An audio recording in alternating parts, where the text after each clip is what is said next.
Hello and welcome to Oracle Storytelling. Hi, I'm Sarah of Sarah Wing Intuitive Arts, and welcome to this summer sitting on the porch Oracle Storytelling edition. How are you? Where are you? Where are you in the world? How is the world treating you? How is summer treating you? How are you treating yourself? How are your movements feeling? How are you moving through the world? The idea of making moves and movement is really on my mind lately. And everybody has a different attachment to that right now. Maybe physically, how are you physically moving through the world again? How are you making money moves? How are you, how are you moving in transition? How are you even moving from day to night? Just these types of things are kind of on my mind. So I've been working on my Oracle deck, and that's been really exciting. I've been on a bit of a journey of movement myself in various things, and I'm making those moves, and that's really exciting and new and really great. I'm sure a lot of people are in some big transitions or movements. Maybe you're making the kind of moves and transitions that you've been waiting for a year to make, just due to some pandemic things that you felt were barriers to those moves. But so I've come back, and with the help of Ben, thank you, Ben, love you. I've asked for 3 numbers 1 through 10 and 3 numbers 1 through 100, and chosen 3 books. And those numbers will correlate to the page number and then the paragraph on that page. We tell a lovely story. I've brought out 3 Oracle decks. Like I said, I'm working on mine, and I'm very excited to be writing and incorporating my art. I'm separated from my painting for a while to focus on some other things I need to give attention, but very excited to be writing my Oracle deck. So let's see where we are right now. I feel like it's going to be kind of a story where we're tapping in today,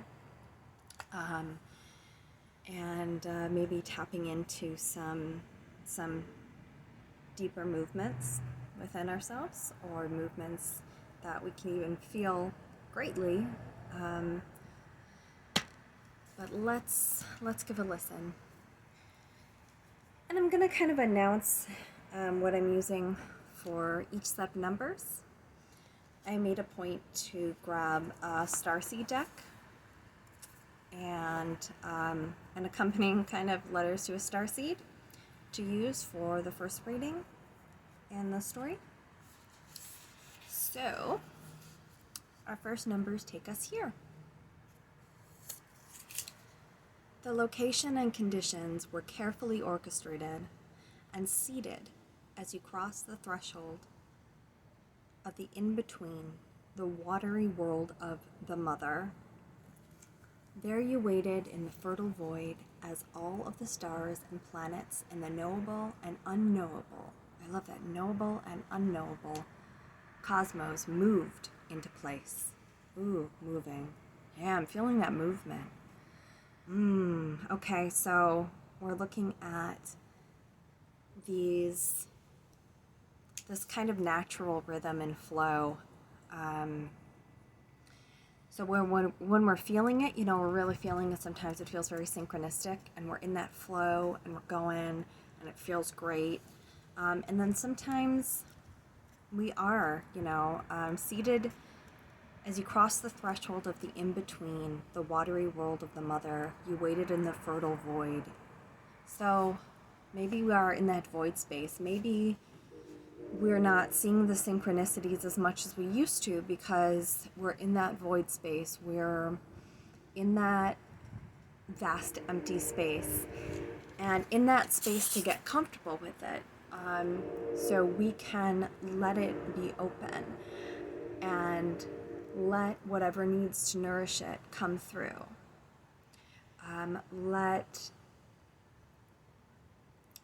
Instead of trying to feed and cover up this void, right? Let us be open and empty like the vastness of the stars. Let something bigger than ourselves move in so we can move forward. And let's let's ask a question with the, let's see,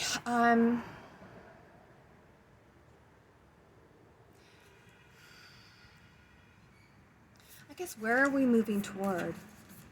Where are we moving toward? And toward could be inward, even. It could be, let's see, where are we moving toward?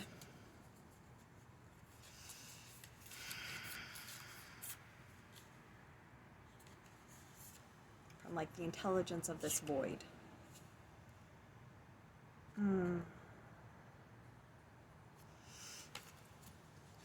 So, the card we got was Star Brothers. Horus energy, protection, loyalty, safety, trust. So,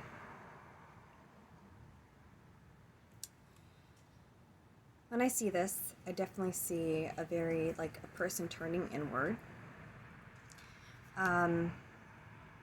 Protection, loyalty, safety, trust. Maybe it's a time where we're reconnecting with the idea that we can find the sense of safety and loyalty and trust again. Maybe we have concerns for, we're looking out at concerns for others. Maybe we are looking at concerns of family. And we need to turn back to our own sense of safety and trust, and be less in the worry and the friction of needing to feed that concern and that worry, and more in the sense of this void space. And if this were, for example, being that space of the void, of the empty, I mean, look at what's coming in. You have the sense of protection, loyalty, safety, trust, and it's gorgeous. It's this beautiful, beautiful, just glowing orbs of light. And I can't actually remember about Horus, so really quickly I'm going to see if I can look up Horus.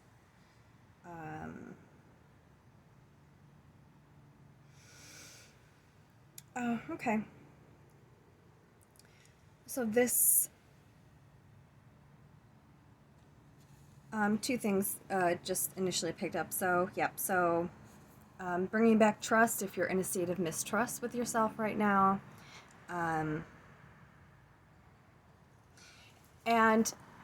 going to this void space, going to this emptiness, and when you come back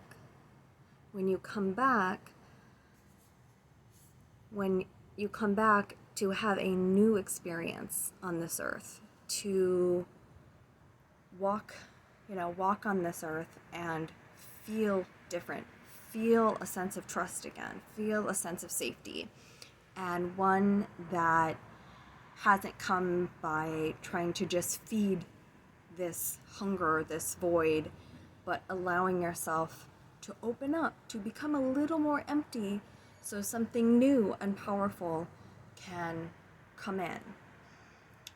So allowing movement to come through that way, versus feeding in terms of suppression, or feeding the conditionings and the patterns within yourself, within your family, within ancestral bloodlines, within your karma. So that is what I'm getting for this first lovely empathic void story.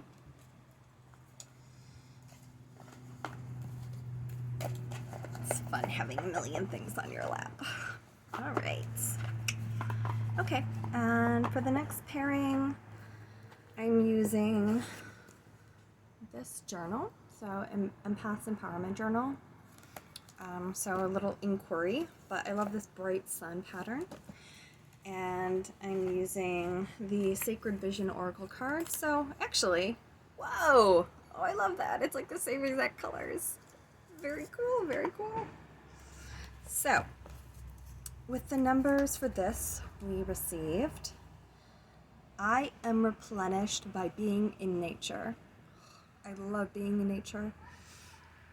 I rest in the grace of the natural world and allow it to fill me. Oh, isn't this perfect? We're talking about being open and empty and allowing something bigger and greater than ourselves to come in so it can move us forward. Nature is a great, think about it that way. Nature, the natural world, allowing that to come into you, come into your life. Just by being in the surroundings of nature and allowing that to fill you, allow that to fill. Instead of trying to feed something, right? Allow that to fill you. Ooh, beautiful. So, in that idea,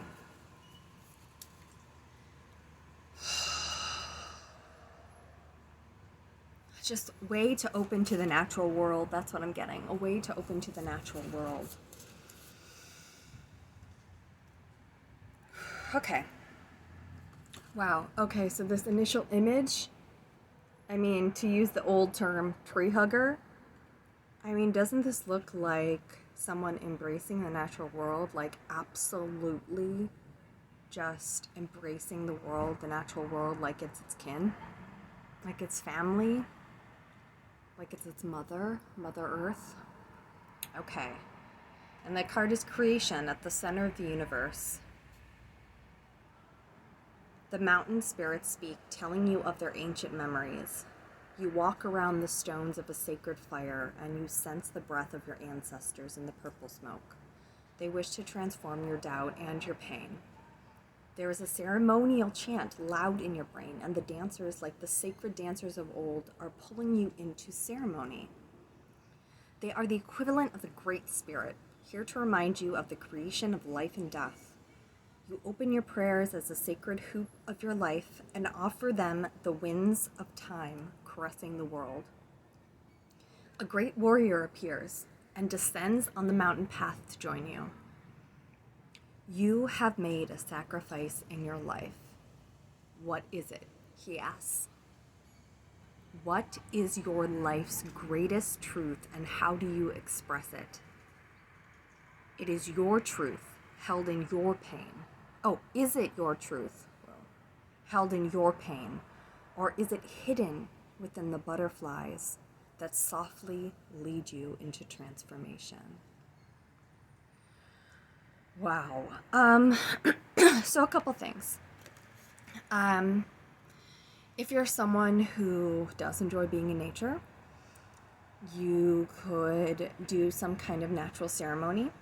It could be as natural as just taking a walk that your intention is this is a sacred walk. And maybe you just say, when I find a space that I find I should, just be in and breathe in, I will stop and just take moments in sacred spaces.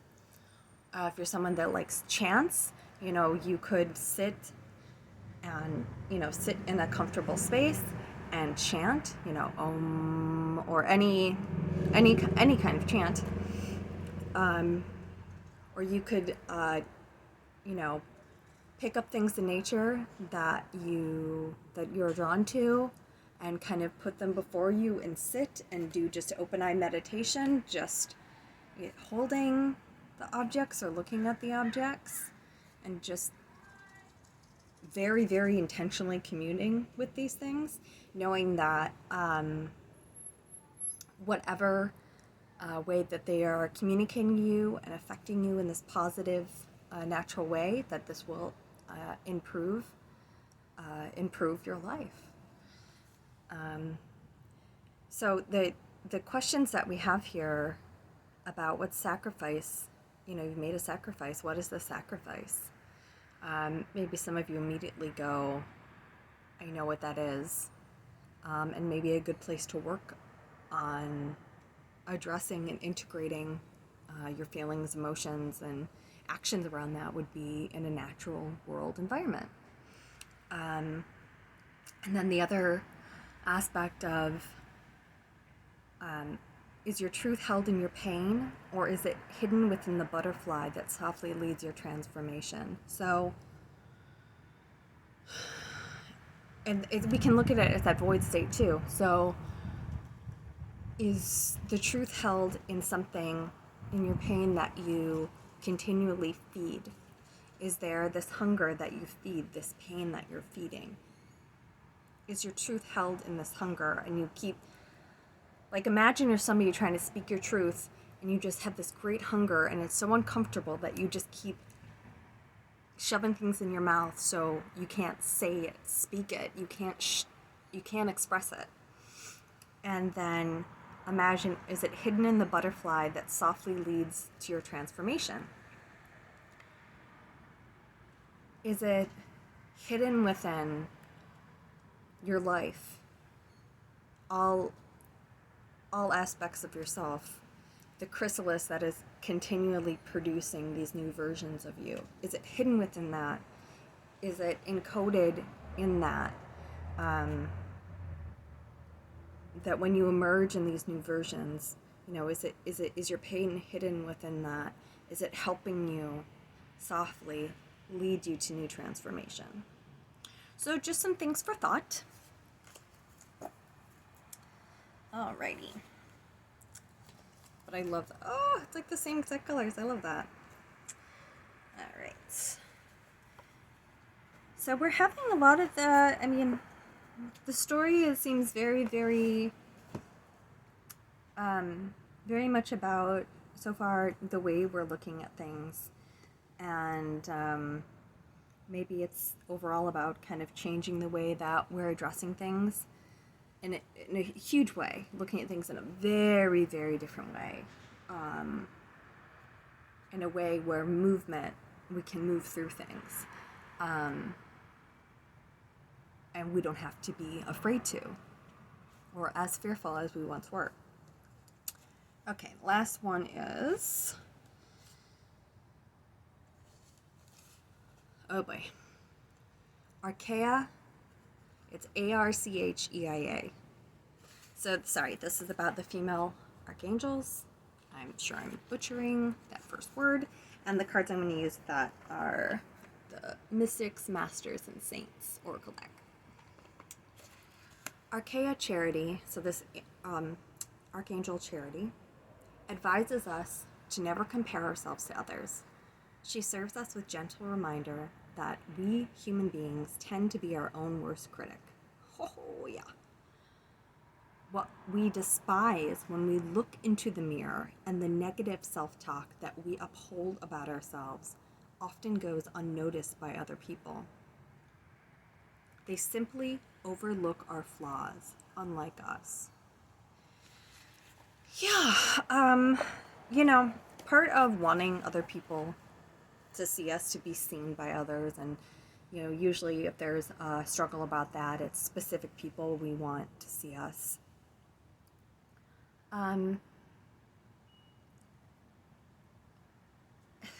It's interesting because I feel like at those times often we can't really see ourselves clearly. We're seeing some, we have this negative script, or we have old conditioning, old patterns. We're viewing old versions of ourselves. We're trying to live our lives according to what we once wanted and knew of ourselves. And we're, kind of lost in who we're becoming, who we are now. And we'll crave and seek external. We want others to see us. They don't just overlook and they kind of are overlooking ourselves as much to the degree that we're overlooking ourselves. We're these beautiful, strong beings of light. And,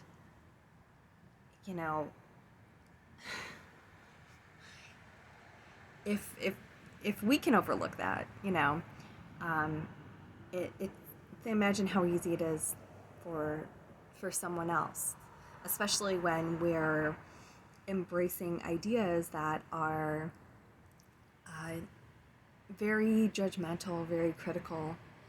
And what comes to mind also is the idea that um, imagine that you want someone to see you in a more positive light, and the person that you crave this from is somebody who is very critical to you also and sees you in a negative light, and you may not know the power of taking on a better intuitive voice in your head and being kinder to yourself, the power that that will overtake and replace the concerns you have when this person who does not treat you the best takes their words and actions disparaging things against you, says and does disparaging things against you.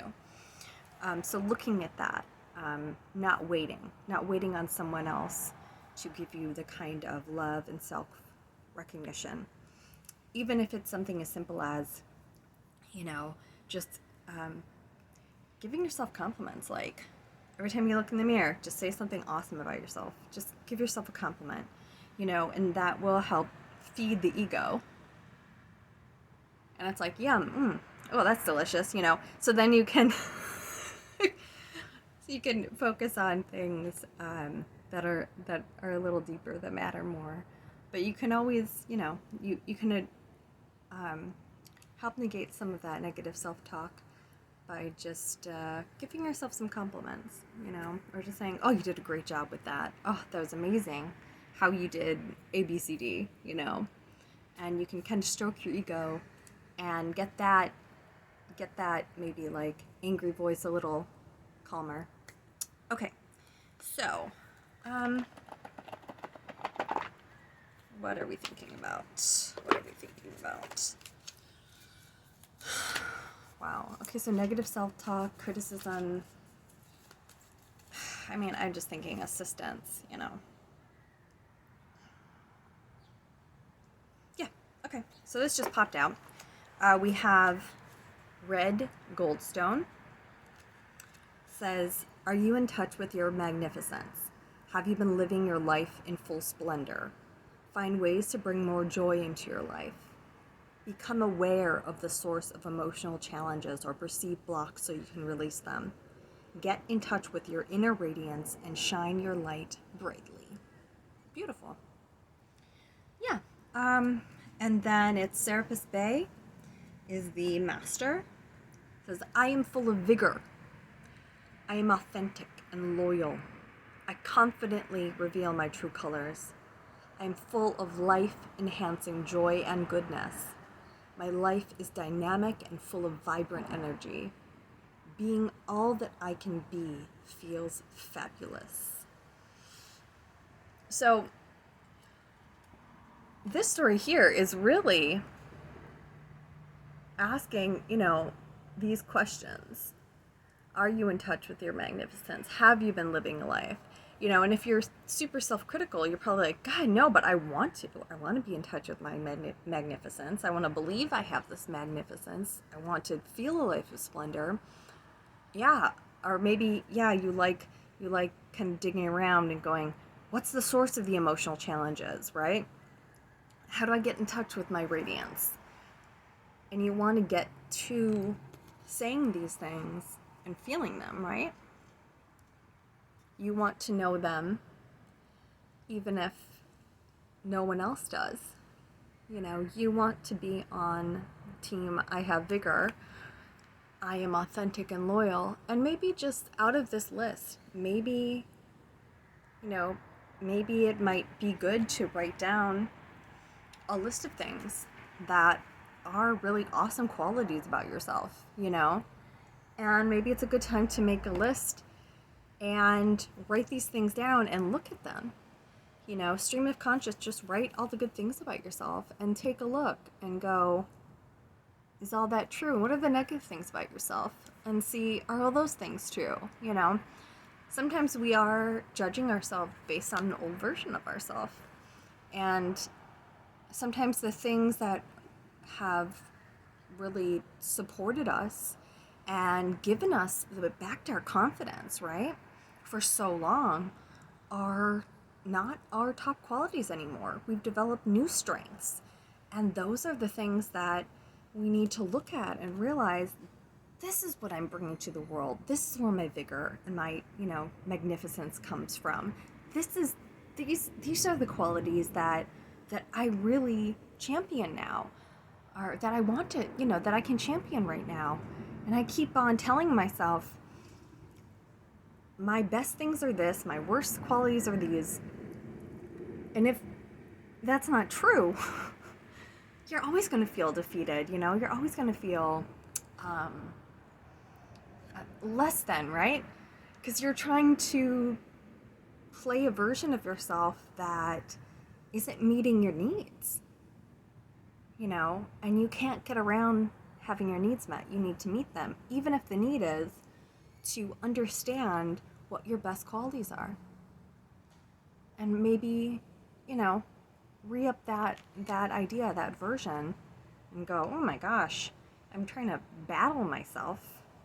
I can't get my needs met if I believe that this is still true. This is my best. I bring out my best through these qualities now. That makes sense?